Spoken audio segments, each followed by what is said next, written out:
Pour les Blancs, c'était chose normale et nécessaire même de considérer leurs victimes noires comme des sous-hommes. C'est l'esclavage qui engendra le racisme.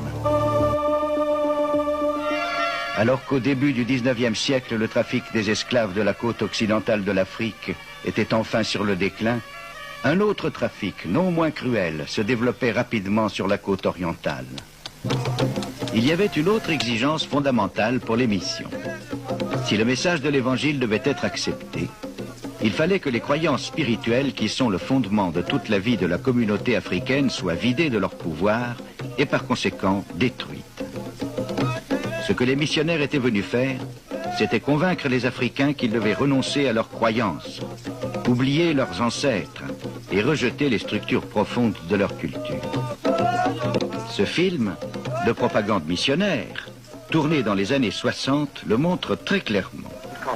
En écoutant ces radieuses jeunes filles, ces femmes dont la vie s'est déroulée dans la peur s'étonnent de leur joie et de leur confiance. Elles se souviennent des offrandes si souvent faites aux fétiches qui n'ont servi à rien. Et elles montrent à ces gens hantés par la peur le symbole de l'amour de Dieu. Parfois, les gens viennent trouver le missionnaire.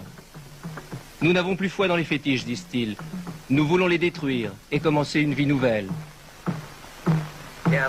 Le grand jour du baptême arrive.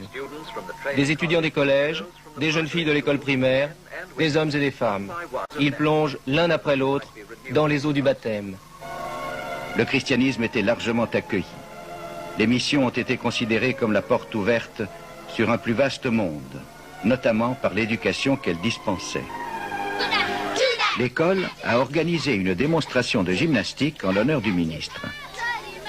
La plupart des premiers missionnaires ont essayé de détruire les danses et les rythmes de l'Afrique, prétextant qu'elles étaient lascives et diaboliques.